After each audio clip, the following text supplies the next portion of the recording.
Boa noite, eu sou Charles Bernardo e estou aqui para mais um dos nossos encontros do PGM Online. É um prazer recebê-la na minha casa, e nós que estamos nessa quarentena, trabalhando o livro de Salmos, fazendo uma caminhada pelo livro de Salmos para encontrarmos esperança nas orações e declarações dos homens de Deus do passado, chegamos hoje ao capítulo 7, ao Salmo 7.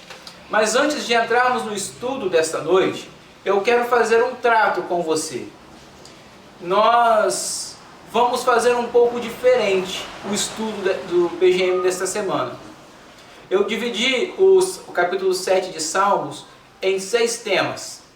Eu farei um apanhado geral dos 6 temas hoje com vocês, e a partir de amanhã, você líder de pequeno grupo, você que frequenta um pequeno grupo, nós estaremos juntos no seu grupo de WhatsApp para compartilhar um estudo por dia. A cada dia nós estudaremos um tema, como se fosse uma devocional. Eu separei por versos, cada tema compreende alguns versos, e nós iremos estudar esse tema com os versos naquele dia.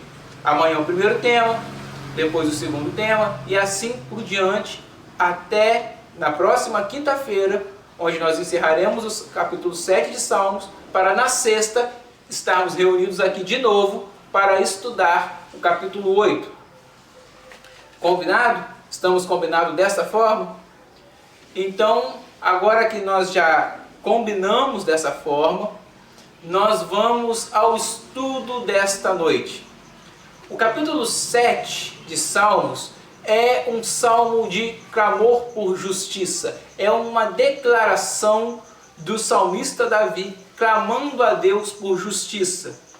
Por que isso é tão importante a gente frisar isso primeiro? Porque nós que estamos estudando o livro de Salmos, nós estamos vendo o salmista passar por uma luta muito grande a cada salmo.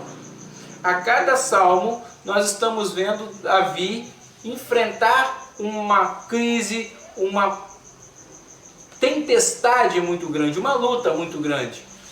E no capítulo 7, o salmista que encontra esperança em Deus mesmo em meio às lutas, transforma a sua queixa ou o seu clamor em um clamor por justiça. O salmista deixa de se lamentar para agora começar a clamar por justiça. E é muito interessante isso. Eu não vou ler o capítulo 7 todo com vocês, porque são 17 versos, vai tomar muito do nosso tempo. Mas nós vamos trabalhar um pouco os temas. E para começar, o primeiro tema compreende os versos 1 e 2, aonde nós vemos a primeira declaração do salmista falando: Senhor, meu Deus. Senhor, meu Deus. O salmista, com essa declaração, abre o capítulo 7 e abre evocando a sua proteção. O Senhor, o Deus do salmista, era aquele que garantia ao salmista a proteção, ou a segurança, ou ainda a sua salvação.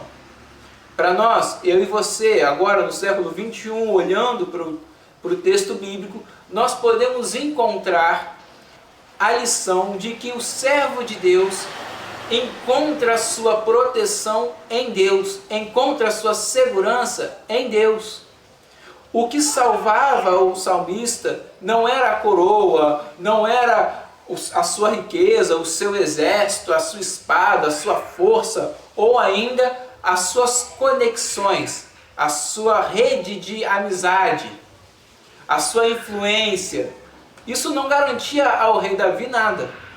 Não havia salvação em nenhuma dessas coisas, assim como hoje em dia não há salvação em nenhuma dessas coisas.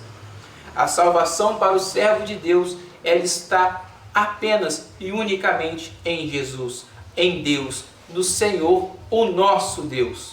E esse é o estudo do primeiro tema, que é o salmista evocando a sua proteção em Deus. Em outras palavras, o servo de Deus tem a sua proteção, ou a garantia da sua proteção em Deus. Agora nós vamos ao segundo tema, que começa no verso 3 e vai até o verso 5.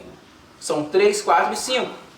E novamente nós vemos o salmista repetir a declaração: Senhor, meu Deus. Mas de forma diferente. Se no verso 1 e 2 o salmista declara: Senhor, meu Deus, tendo confiança que a sua proteção ou que a sua salvação estava em Deus, no verso 3, 4 e 5, o salmista declara: Senhor, meu Deus, chamando a responsabilidade da sua vida para si mesmo. Isso é muito interessante para eu e você nos dias de hoje. Porque como servos de Deus, nós não podemos jamais esquecer desse detalhe importantíssimo. A responsabilidade do seu e dos meus atos estão em nossas mãos, ou está em nossas mãos. Nós somos responsáveis por aquilo que fazemos ou por aquilo que deixamos de fazer. Nós seremos responsabilizados por aquilo que fizemos ou por aquilo que deixarmos de fazer. Todos nós. Nós cremos em Deus, nós somos servos de Deus, mas nós devemos ter cientes na nossa mente que a salvação de Deus, ela não serve apenas para nos deixar gratos, ela serve também para nos deixar responsáveis. E o que é ser responsável? Ser responsável é ter a prerrogativa de responder. De que forma? Agora, eu e você respondemos pelos nossos atos. Eu e você respondemos por aquilo que fazemos ou por aquilo que deixamos de fazer. Nós agora então somos responsáveis. E é isso que o salmista diz: Senhor meu Deus, se assim procedi, se nas minhas mãos há injustiça, se fiz algum mal a um amigo, ou se poupei sem motivo o meu adversário, persiga-me o meu inimigo até me alcançar, no chão me pisoteie e aniquile a minha vida, lançando a minha honra no pó. Olha só que interessante. O salmista declara então que se houver maldade na vida dele diante dos olhos de Deus, que ele aceita a correção de Deus sem problemas. Isso diz muito sobre o caráter do servo de Deus. O caráter do servo de Deus é o caráter de alguém que assume a responsabilidade daquilo que fez ou daquilo que deixou de fazer e que aceita ser corrigido. É alguém ensinável. Por quê? Existem pessoas que infelizmente não são ensináveis, não aceitam ser corrigidas, não aceitam que erram. Elas jamais permitem, embora continuem errando, mas jamais permitem assumir os seus erros, jamais se permitem reconhecer os seus erros, os seus limites, as suas falhas. Mas todos nós somos falhos, todos nós somos limitados, todos nós somos pequenos e momentâneos. Por isso todos nós acabamos errando. O servo de Deus é alguém que reconhece esses erros diante de Deus e que aceita ser corrigido por Deus quando comete algo errado. É alguém que reconhece. Isso é muito interessante, mas muito interessante mesmo, para os dias que estamos vivendo. No sábado, eu ensinando para os adolescentes, para os juniores, no vídeo que eu mandei para eles, eu falei sobre isso. Que nós necessitamos reconhecer diante de Deus o nosso pecado, reconhecer diante de Deus e assumir diante de Deus as nossas falhas. Mais uma vez, ao ler o capítulo 7 do livro de Salmos, nós encontramos o salmista também declarando isso, assumindo a sua responsabilidade e sendo ensinável, aceitando a correção, aceitando o aprendizado. Porque aquele que acha que já sabe tudo, perde a capacidade de aprender algo novo. E é isso que o salmista está nos ensinando, ou está nos declarando. O salmista, com todas as palavras, está nos mostrando que nós devemos ter um coração aberto a correção de Deus.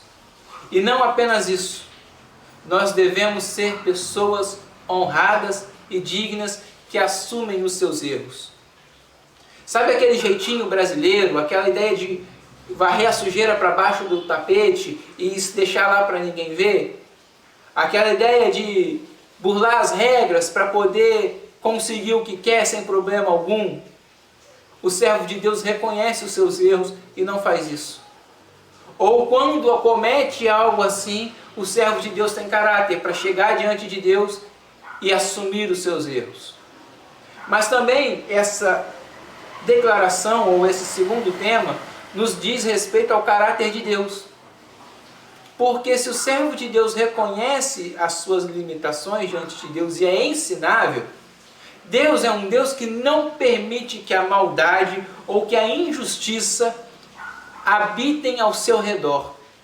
A maldade não tem morada, não tem pouso perto ou próximo a Deus.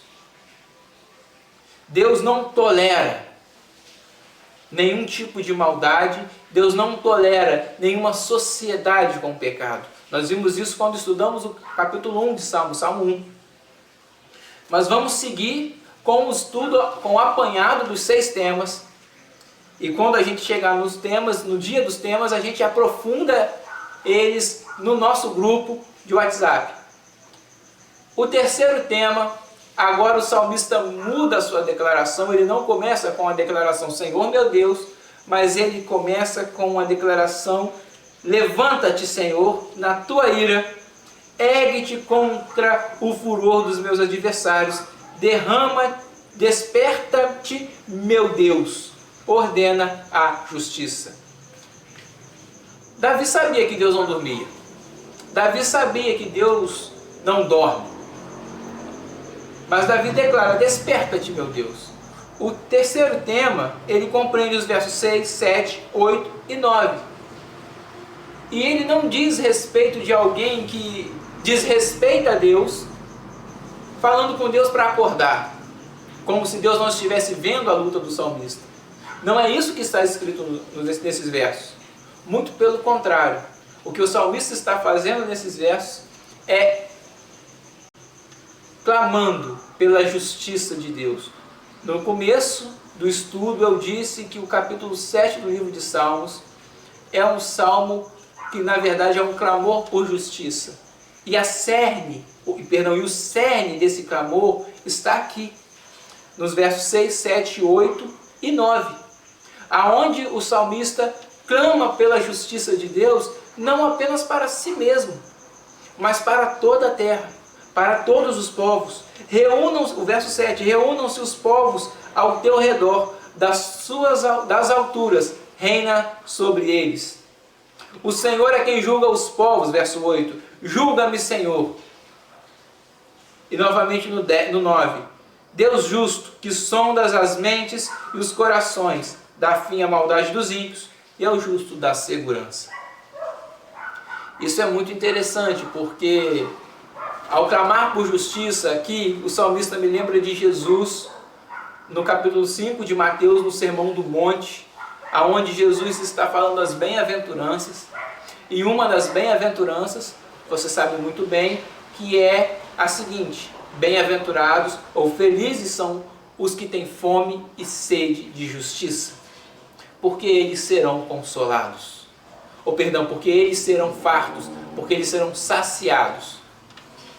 E isso é muito interessante para a gente pensar, porque justiça aqui não está dizendo respeito à condenação ou à vingança. Justiça aqui não é penalidade, não é você vai pagar alguma pena por algo que você fez. O salmista está clamando aqui pela vontade de Deus, porque a justiça, na verdade, é a vontade de Deus. Por isso que ainda no Sermão do Monte, Jesus, quando nos ensina a orar, Jesus nos ensina para a gente clamar, seja feita a tua vontade, ou seja, a vontade de Deus, clamar pela vontade de Deus. E isso é exatamente isso que o salmista está fazendo, que Davi está fazendo aqui. Davi está clamando pela justiça de Deus, Ou em outras palavras, Davi está clamando pela vontade de Deus, não apenas sobre a sua vida, mas sobre todos. E no tempo que nós estamos vivendo de quarentena, isso é muito bom para nós, porque isso nos ensina que, como servos de Deus, nós devemos clamar pela vontade de Deus, não apenas para a nossa vida, não apenas para a nossa família, não apenas para os nossos amigos, mas para todos. Davi clama pela justiça de Deus para todos, por si mesmo e por todos. Assim também hoje, eu e você devemos clamar pela vontade de Deus, não apenas para mim, não apenas para você.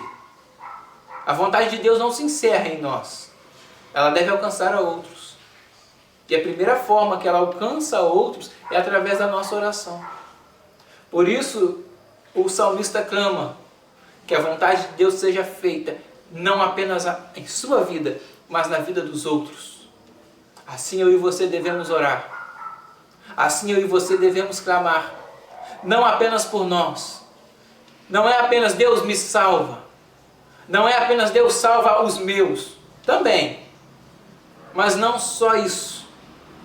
Deus salva os meus, me salva, mas salva todos. Salva a nossa cidade. Salva a nossa nação. Salve o mundo.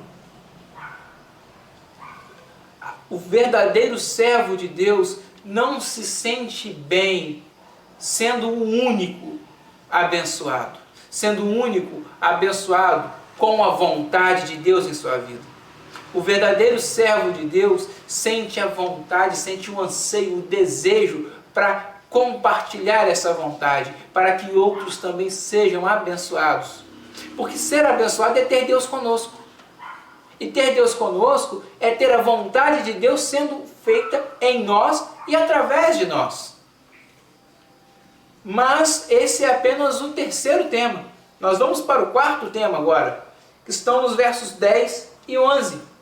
E no quarto tema nós encontramos o salmista declarar: o meu escudo está nas mãos de Deus, que salva o reto de coração.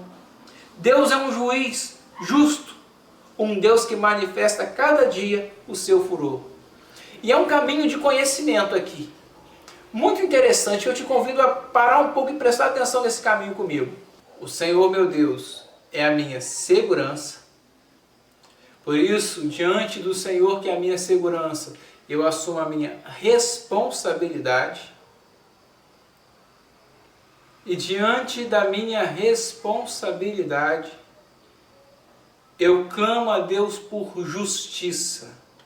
Crendo que a justiça de Deus é a vontade de Deus, eu clamo não apenas para mim, mas sobre todos. Por isso eu posso ter convicção que a vontade de Deus é o que me garante salvação.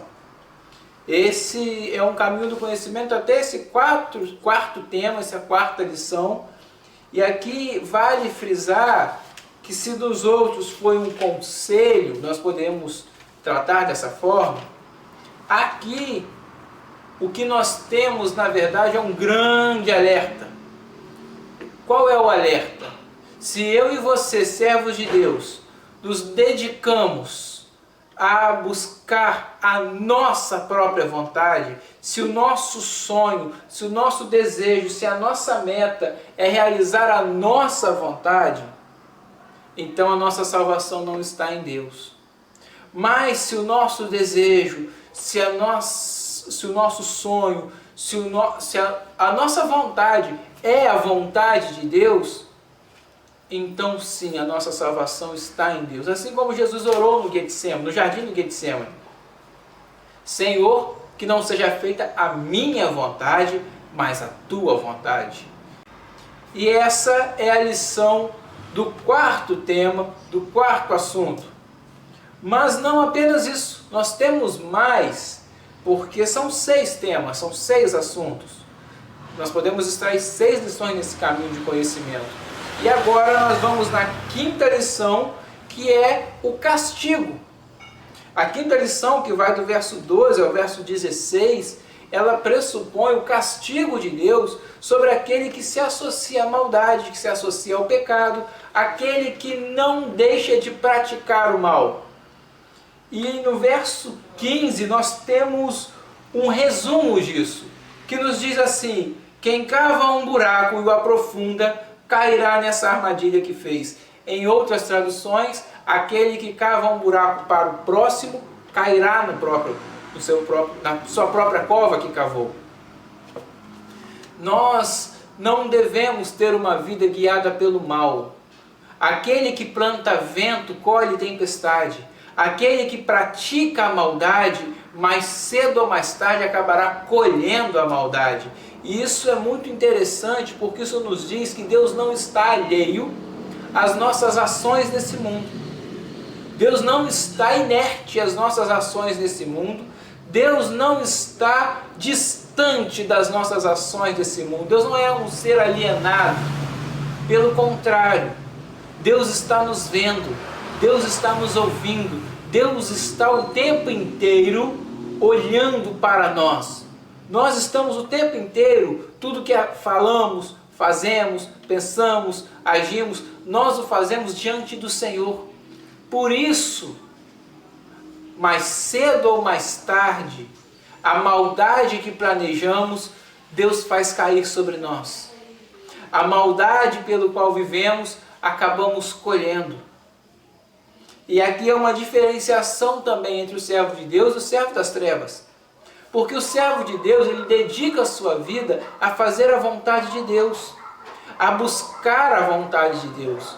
Aquele que não serve a Deus, aquele que serve a si mesmo, ou seja, as trevas, porque se não estou em Deus, que é a luz, estou nas trevas, porque longe de Deus só há trevas. Aquele que serve a si mesmo e não a Deus, a sua salvação na sua cabeça é a maldade que ele pratica. É a sua esperteza, entre aspas. Sabe aquele que se acha esperto e que, por se achar esperto demais, quer viver passando a perna em tudo e todos? Então, esse é o que pratica a maldade, o que se associa ao pecado. Mas mais cedo ou mais tarde, Deus faz cair a sua própria maldade sobre si mesmo. Aquele que cava uma cova para o próximo, é ele mesmo que cavou que vai cair na cova. Aquele que puxa o tapete do outro está puxando o seu próprio. Quem vive pela espada, morre pela espada. Em outras palavras, quem vive pela violência, morre pela violência. Tudo aquilo que a gente planta, a gente colhe. E a vida do servo de Deus é diferenciada por isso. Porque enquanto o servo tem a sua confiança, a sua salvação na vontade de Deus, o que serve a si mesmo, ou o distante de Deus, acredita que a sua salvação está em si mesmo e na maldade que pratica. Mas, aqui na quinta lição, a partir do verso 12 ao verso 16 do Salmo 7, nós encontramos a verdade que nos diz, que nos ensina que não é bem assim. Aquele que pratica a maldade, ele colhe a maldade que praticou. Aquele que trama o mal, acaba sofrendo o mal que tramou.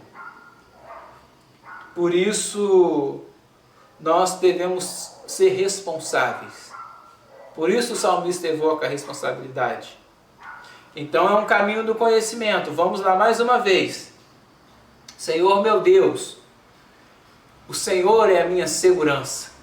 Senhor meu Deus, eu assumo a responsabilidade dos meus atos.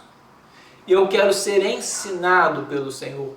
Eu aceito ser ensinável.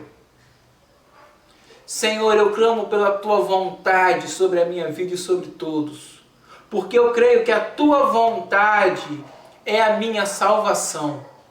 Mas aquele que não faz a Tua vontade, vive fazendo a maldade, acaba sofrendo da própria maldade que pratica. E para encerrar, a sexta lição, o sexto tema, no verso 17, essa oração de Davi, esse clamor por justiça de Davi, termina com a seguinte declaração: Darei graças ao Senhor por sua justiça. Ao nome do Senhor Altíssimo cantarei louvores. E por que eu quero encerrar com esse tema, com esse assunto? Porque aqui nos diz sobre esperança, sobre fé. Porque o salmista passa 16 versos clamando por justiça. Mas antes mesmo que a justiça de Deus chegasse, antes mesmo que a salvação chegasse, o salmista já estava declarando louvores ao Senhor, com esperança em Deus, com confiança, com fé. Mesmo no meio da tempestade, o salmista conseguia olhar para Deus com esperança. E por isso eu quero terminar a lição dessa noite com esse estudo, com essa lição, com este tema, esperança. Porque mesmo em meio às tempestades, o servo de Deus pode ter esperança. Porque não importa o que ficou para trás, não importa o que perdemos, aquele que crê em Deus, aquele que serve ao Senhor, sabe que existem coisas muito melhores adiante. Essa é uma frase do C.S. Lewis, é um texto do C.S. Lewis em um dos seus livros. Aquilo que ficou para trás é infinitamente menor do que aquilo que temos adiante de nós. Essa é a fé cristã. Eu encerro com isso porque essa é a fé cristã. Essa é a nossa fé. Essa é a nossa esperança. Por isso, mesmo em meio à quarentena, eu te convido a não perder a esperança. Cante louvores ao Senhor. Creia, adore, exalte, confie no nome do Senhor. Porque nós somos filhos da esperança. Nós somos cavaleiros da esperança. Nós somos soldados da esperança. Os servos de Deus são verdadeiros agentes da esperança nesse mundo, que continuam a ter fé, continuam a acreditar, mesmo no meio da tempestade, mesmo no meio da crise. Porque eles têm essa convicção. Aquilo que ficou para trás é infinitamente menor do que nós temos adiante de nós. Nós temos o próprio Deus adiante de nós. Por isso eu te convido a não perder a sua esperança. Amém?